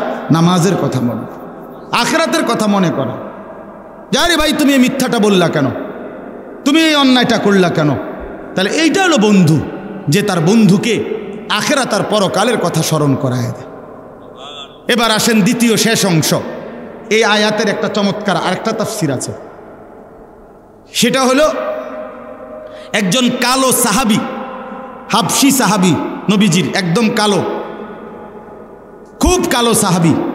এই কালো একজন সাহাবী, একদিন ওনার একটা অভ্যাস ছিল, তাফসীরের মধ্যে আছে, উনি মাঝে মাঝে নবীজির সামনে আইসা বসতেন, নবীজির চেহারা মোবারকের দিকে তাকাইতেন, একটু পরে উঠতে চলে যাইতেন। তো একদিন নিরিবিলি একাকী পাইয়া নবীজি সাল্লাল্লাহু আলাইহি সাল্লামকে এই হাবশি সাহাবী একটা কথা জিজ্ঞেস করছে, ইয়া রাসূলুল্লাহ, আমার একটা কথা আছে। বললে বলো। তো এই হাবশি কালো সাহাবী বলতেছেন, ইয়া রাসূলুল্লাহ সাল্লাল্লাহু আলাইহি ওয়াসাল্লাম, আমার জানার বিষয়টা হলো, আপনাকে আল্লাহ তাআলা যে বাহ্যিক সৌন্দর্য দান করেছেন, আপনি সর্বশ্রেষ্ঠ সুন্দর, আর আমি একেবারে কালো। আপনার পবিত্র শ্রেষ্ঠ সৌন্দর্যের সামনে আমার কোনো তুলনাই হয় না, কারোই তুলনা হয় না, হয় কারো তুলনা। নবী সাল্লাল্লাহু আলাইহি সাল্লাম, তার সৌন্দর্য কারোর সাথেই তুলনা হয় না, তিনি সমস্ত সৌন্দর্যের মধ্যে সর্বশ্রেষ্ঠ সুন্দর। আমরা হাদিসের মধ্যে পড়ছি একটা সুন্দর জিনিস কি, যে আল্লাহর নবী সাল্লাল্লাহু আলাইহি সাল্লাম বলছেন, আল্লাহ তাআলা তার সমস্ত সৃষ্টির মধ্যে যে সৌন্দর্য দিছে, এই সৌন্দর্যের অর্ধেক ইউসুফ আলাইহিস সালামকে দিছে। কাকে? আর বাকি অর্ধেক সারা সৃষ্টি জগৎকে দিছে। এই হলো অর্ধেক অর্ধেক। তাহলে এখন অর্ধেক সৌন্দর্য পাইল ইউসুফ নবী, বাকি অর্ধেক পাইল আল্লাহর এই সমস্ত মাখলুকাত। তো নবীজির সৌন্দর্য ওনারটা কই? এই জন্য তাফসিরে লেখছে, ব্যাখ্যায় মুহাদ্দিসিন কেরাম বলে অর্ধেক নিছেন আল্লাহ দিছেন ইউসুফকে, বাকি অর্ধেক গোটা সৃষ্টি জগৎকে। আর বন্ধুকে বলছেন, বন্ধু আপনাকে আমি পুরা সৌন্দর্য দিলাম একসাথে। তু তনহা দাঁড়ি, ১৬ লক্ষ নবীর যত বৈশিষ্ট্য, সৌন্দর্য, সিফাত, আপনি বন্ধু একাই সবটা। তু তনহা দাঁড়ি, আপনি একাই। এই জন্য নবী সাল্লাল্লাহু আলাইহি সাল্লাম আল্লাহর গোটা মাখলুকের যত সৌন্দর্য, একা মুহাম্মদ সাল্লাল্লাহু আলাইহি সাল্লাম তার চাইতে বেশি সুন্দর। সুবহানাল্লাহ। তো ওনার সাথে এই হাবশি গোলাম বলেন, সাহাবী বলেন, আপনার সৌন্দর্যের সাথে নবী আমার কোনো তুলনাই হয় না। ২ নাম্বার, আভ্যন্তরীণ গুণ। এটা তো বাহ্যিক সৌন্দর্য। অন্তরের যে গুণাবলী, ঈমান, ইলম, হিকমত, তাকওয়া, সবর, ইয়াকিন, এই জাতীয় উত্তম যত গুণাবলী আল্লাহর চাওয়া, সেগুলো আপনার সর্বশ্রেষ্ঠ। নবীজির ঈমানের চাইতে বেশি কার হবে? ও বলেন না কেন? নবীজির তাকওয়ার চাইতে বেশি কার হবে? নবীজির সবরের চাইতে বেশি কার হবে? না। তাহলে আভ্যন্তরীণ যত গুণাবলী, এগুলো তো আপনি সর্বশ্রেষ্ঠ, আপনার সাথে আমার কোনো তুলনা নাই। কিন্তু আমার রাসূল আল্লাহ, এখন আমার প্রশ্ন হলো, হাসরের ময়দানে আল্লাহ তাআলা আপনাকে সর্বশ্রেষ্ঠ জান্নাত দিবেন, আর আমারে যদি দেয়ও দয়া কইরা, তো যে কোনো একটা জান্নাতে দিবেন। এখন এখানে তো আপনি যত বড় মর্যাদাই হয় আপনার, আমি আপনার দ্বারে আইতে পারি, কথাটা আমার বুঝছেননি? আপনি অনেক মর্যাদার অধিকারী, কিন্তু আমি তো আপনার সামনে বসতে পারি, আপনার দিকে তাকাইতে পারি। কিন্তু আখেরাতে যদি আলগা করে দেয়, আপনারে দিব অনেক উঁচা জান্নাতে, সবচেয়ে উঁচাটা আমারে দিব যে কোনো একটা জান্নাতে। আমি বুঝতেছি তখন তো আমি আপনারে দেখতাম না, আমি হেনে যামু কেমনে? আমারও হয়তো যাইতে দিবে না। তখন এই সাহাবী বলছে আল্লাহর রসুলকে, হে আল্লাহর নবী, কসম আল্লাহর, আমি যদি জান্নাতে গিয়েও আপনারে দেখতে না পাই, আমি তো ওই জান্নাতেও আরামে থাকতে পারবো না, আমার দিল তো তৃপ্ত হবে না আপনাকে না দেখলে, তখন আমি থাকবো কেমনে? তখন আল্লাহর নবী সাল্লাল্লাহু আলাইহি সাল্লাম চুপ হয়ে গেছেন। হায় কি বলবে এখন? তো ঠিক এই টাইমে জিব্রাইলকে পাঠাইয়া আল্লাহ তাআলা কোরআনুল কারীমের এই আয়াতটি নাজিল করছে। এই সূরা নিসার ৬৯ নম্বর আয়াত নাজিল করে আল্লাহ তাআলা উত্তর দিছেন, বন্ধু ওরে বলেন বুদ্ধি আছে, ব্যবস্থা আছে, আপনার সাথে থাকতে চায়, তো আপনারে সারাক্ষণ দেখতে চায়। আপনি বলেন, ওমান ইউতিইল্লাহ ওয়ার রাসূল, আমি আল্লাহ ওয়াদা দিলাম, যে বা যারা আল্লাহর আনুগত্য করবে, আপনি রসুলের অনুসরণ করবে, আমি ওয়াদা দিলাম তাদের প্রত্যেককেই আপনার সাথে থাকতে দেব, ২৪ ঘন্টায় আপনাকে দেখব। আমি বুঝ করুন, আপনি শুধু বলেন আপনার সুন্নাত, আপনার তরিকা, আপনারে অনুসরণ করতে, আমি আল্লাহর হুকুম মানতে। আমি তাইলে আখিরাতের জান্নাতেও আপনার সঙ্গী বানাবো। ফাউলাইকা মাআল্লাযীনা, তারাই হবে তাদের সাথে যারা নবী, যারা সিদ্দিক, যারা শহীদ, যারা সালেহীন। আল্লাহ বলেন, আমি আমার এই 4 প্রিয় বান্দাদের সাথে ওই মানুষটাকেও থাকতে দেব যে আল্লাহর আনুগত্য, আপনি রসুলের সুন্নাতের অনুসরণ করুন। অতএব বন্ধু আমার, বাপ আমার, এটা জরুরি বিষয়। নিজের জীবনে যদি আমরা সিদ্ধান্ত নেই রসুলুল্লাহ সাল্লাল্লাহু আলাইহি সাল্লামকে অনুসরণ করব, বিশ্বাস করেন আজকে যেমন অনুসরণ করে মজা পাবেন, আখিরাতে রসুলুল্লাহ সাল্লাল্লাহু আলাইহি সাল্লামের সঙ্গী হয়ে তার চাইতে বেশি মজা পাবেন। এজন্য আজকে শেষ কথা এটা আমার, নবী সাল্লাল্লাহু আলাইহি সাল্লামের অনুসরণকে ত্যাগ করেন না, ত্যাগ করেন না। কেন মেসওয়াক করবেন না বলেন? আপনার ব্রাশ করতে টুথপেস্ট ব্রাশ আপনার সব সময় মনে থাকে, মেসওয়াকের কথা মনে থাকে না কেন? আপনি কি শোনেন নাই এটা নবীজির সুন্নত? কথা বলেন না। এখানে জানেন না কে যে মেসওয়াক নবীজির সুন্নত? এ কথা জানেন না কে? বলেন না বাবা, বলেন। সবাই জানেন না তো? তো এটা পালন করেন না কেন? কেন ভুলে যান? যুক্তিতে বলেন তো। রাসূলুল্লাহ সাল্লাল্লাহু আলাইহি সাল্লামের কাছে সুপারিশের জন্য যাবেন না? হাউজে কাউসারের পানির জন্য যাবেন না? তো কেমনে যাইবেন? কেমনে যাবেন? দস্তরখান বিছাইতে কখনোই মনে থাকে না, ডাইনিং টেবিল কখনোই ভুল হয় না। কারণটা কি বাবা? আপনি জানেন না দস্তরখান নবীজি বিছাইতেন? এটা সুন্নাত। বাম পাও দিয়া বাথরুমে ঢুকতে আপনার মনে থাকে না, ডান পাও দিয়া বের হতে মনে থাকে না। কেন? কেন? 60 বছরের ভিতরে আপনি কত কথা শিখলেন, কত কথা বুঝলেন। নবীজি কি পড়তেন দোয়াটা, এই একদ্দুর বাক্য আপনি শিখতে পারলেন না কেন? নবীজি টয়লেটে ঢুকতে যে দোয়াটা পড়তেন, আপনি কি এটা 2 মাস লাগাইয়া 6 মাস লাগাইয়া চেষ্টা করলেও আপনি কি পারতেন না? কথা বলেন না কেন? 6 বছরের বাচ্চা পারলে আপনি পারবেন না কেন? আপনি কি সিরা খাইয়া বড় হইছেন? আপনি পারবেন না কেন? বলেন। আপনি আপনার পুতে পারে, আপনার নাতিয়ে পারে, আপনি পারতেন না কা? আপনি বইয়ে বইয়ে হুদা কেবল আপনি গপ মারতেন পারেন। হ্যাঁ, গফের লগে তো আপনার কেউ খারান যায় না। একটা দোয়া শিখতে বললে, একটা সূরা শিখতে বললে, হ্যাঁ, মাঝ বয়সী লোকের কত রঙের মুসরা মুসরি ফিরি শিখাবে বলে। যদি কেউ বলে ফিরি আসার পরে যে সাসারা আল্লাহ দোহাই কদ্দুর বৈশা একটা সূরা ঠিক করেন, না হাবড়ার সময় না, গেডি নোয়াইয়া আস্তে বাইর হয়ে যায়। তো চা দোকানে উনার উত্তেজনা গফের কারণে মানুষে বইতারে না, আপনার লাফাইয়া ওড়ে, কুদ্দা ওড়ে। হ্যাঁ, সারা পৃথিবীরে বুদ্ধি দেয়, সারা পৃথিবীরে বুদ্ধি দেয় চা দোকানে বসে বসে।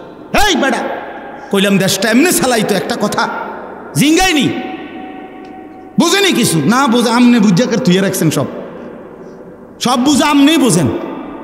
তাহলে এই জন্য বললাম, আপনি ভাবেন এটা কেন রাসূলুল্লাহ সাল্লাল্লাহু আলাইহি সাল্লামকে অনুসরণ করেন না?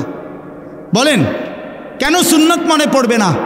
যুবক ভাই, কোনোদিন রাসূলুল্লাহ সাল্লাল্লাহু আলাইহি সাল্লামের চুল মুবারক কেমন ছিল কেন জিজ্ঞাসা করলা না? ওই বাপ, আপনারা যারা দাড়ি কাটেন, কেন দাড়ি কাটেন? কেন দাড়ি কাটেন? রাসূলুল্লাহ সাল্লাল্লাহু আলাইহি সাল্লাম দাড়ি কাটতে নিষেধ করছেন, এই জন্য নবীর সাথে রাগ করে দাড়ি কাটেন, ঠিক না? কার সাথে অভিমান করলেন?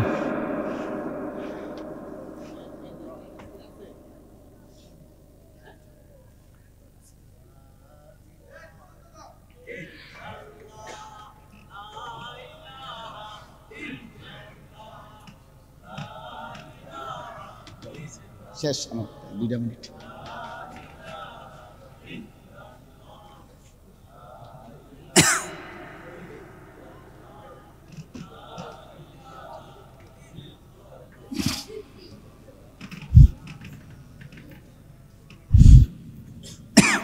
বলেন আলহামদুলিল্লাহ। তাইলে আপনি ইনসাফের সাথে বলেন, আমি কাউরে কষ্ট দিবার জন্য বলছি না, আপনি কেন দাড়ি কাটেন? পৃথিবীর কোনো গবেষণা, আমি চ্যালেঞ্জ করলাম আজকে আপনাদের এই মাসুম, আমি যার কারণে এই মাহফিলে আসছি, আপনাদের এলাকার ছেলে মাওলানা মাসুম, আমার একদম কলজার টুকরা সে। আমি তার এই দুনিয়াতে যে কয়জনকে আমি সবচেয়ে বেশি পছন্দ করি, ওই আমার এমন একজন। আমার যেই মাদ্রাসা কুমিল্লা ক্যান্টনমেন্ট ময়নামতি সাহেবের বাজার, 450 মতো ছাত্র আছে আলহামদুলিল্লাহ, 30 জন স্টাফ, শিক্ষক কর্মচারী। আমার এই পুরা মাদ্রাসাটা রাত দিন যে চালায়, সব কিছু যার হাতে, আপনাদের এই ছেলে মাওলানা মাসুম। তার বাবার নাম কি? শামসুল হক, ইন্তেকাল করছেন। আমি তার বাবার জানাজাতো আসছিলাম। ওরে আমি অনেক বেশি মহব্বত করি, ওর কারণে এখানে আসছি, আরও আগেও আসছি, আপনাদের এই মসজিদে আমি নামাজ পড়ছি। তো এই জন্য বললাম আপনাদের কাছে, বুঝতে শিখেন আপনি কেন দাড়ি কাটলেন। এই পৃথিবীর, গোটা পৃথিবীর চ্যালেঞ্জ, পৃথিবীর কোনো দার্শনিক, গবেষক, পণ্ডিত, বুদ্ধিজীবী, আরে মিয়া কোনো হিন্দু, বৌদ্ধ, ইহুদি, খ্রিস্টান, নাস্তিক, মুরতাদ, গবেষক সারা পৃথিবীর এমন একজনও নাই যে প্রমাণ করতে পারছে। আজকের এই দিনে আমি চ্যালেঞ্জ করলাম যে দাড়িওয়ালা মানুষের চাইতে দাড়িবিহীন চেহারা বেশি সুন্দর, এটা কোন যুক্তিতে প্রমাণিত হইছে? এমন একটা তথ্য থাকলে আমারে দেখাইলে আমি 50 বার কানে ধরে বটনি লাগাম। আপনি বলেন। অথবা শারীরিক, মানসিক এবং বিজ্ঞানসম্মতভাবে, চিকিৎসাগতভাবে দাড়ি কাটলে কোনো উপকার আছে, কোনো বৈশিষ্ট্য আছে যে এতে করে ডায়াবেটিস কমে যায়, এতে করে গ্যাস্ট্রিক হয় না, এতে করে পেটে ব্যথা করে না, এরকম কোনো উপকার দাড়ি কাটার পৃথিবীতে যদি প্রমাণিত হয়, আপনারে চ্যালেঞ্জ করলাম, বলেন কি উপকার প্রমাণিত হয়েছে? হ্যাঁ, আগে কইছে যে আপনি বলে, হ্যাঁ আপনারা কেউ বুদ্ধি দিছে দাড়ি রাখলে বালা বউ ফাইতা না। না, আমরা বইয়ে বইয়ে সিরিয়া না সাবাই, আপনি না খেল বালা বউ ফাইছেন। আমরা হুজুররা বসে বসে আপনি কি বনে না খাই হুদা? কি বলেন আপনি এগুলো? এই সমস্ত বাজে কথার কোনো অর্থ আছে কি? বলেন না কেন? শয়তানের ধোঁকা ছাড়া আর কিচ্ছু না, নফসের ধোঁকা ছাড়া আর কিচ্ছু না। কেন ছেড়ে দিবেন আল্লাহর নবীর সুন্নাত? হাসরের ময়দানে কেমনে দাঁড়াইবেন বাপ? নবীজি সাল্লাল্লাহু আলাইহি সাল্লাম জিজ্ঞেস করবে, উম্মত 23টা বছরে আমি তোর কাছে ইসলাম বুঝাবার জন্য পিঠটা ঝাঁঝরা করে ফেলেছি তায়েফের পাথরের আঘাতে, আমি পেটে 2টা পাথর বাঁধছি ক্ষুধার কষ্টে, আমি দান দান শহীদ করেছি উহুদের ময়দানে, আমার এত কষ্ট, এত রক্ত, আমার এত চোখের পানি, আমার দিবারাত্রির এত কান্না, বিনিময়ে তুমি এটা কি নিয়ে আসলা? তখন কি বলবেন? কি বলবেন বাবা? এজন্য চলেন এই 2 কথা বলছি, 3 কথা মোট আমি বলছি। 1 নম্বর কথা হলো আল্লাহর কথা। হুজুর ইনশাআল্লাহ এখন বয়ান করবেন, আপনারা হেদিকে ফিরে বইবেন, ঠিক না? এতক্ষণ তো এদিকে ফিরে আসিলেন, এখন ওইদিকে ফিরে বইবেন, তাহলে তো মনোযোগ বোঝা যাবে, ঠিক না? কথা বলেন না কেন? হ্যাঁ, অতএব মেহেরবানি করে, দয়া করে প্রত্যেকে ইনশাআল্লাহ আন্তরিকতার সাথে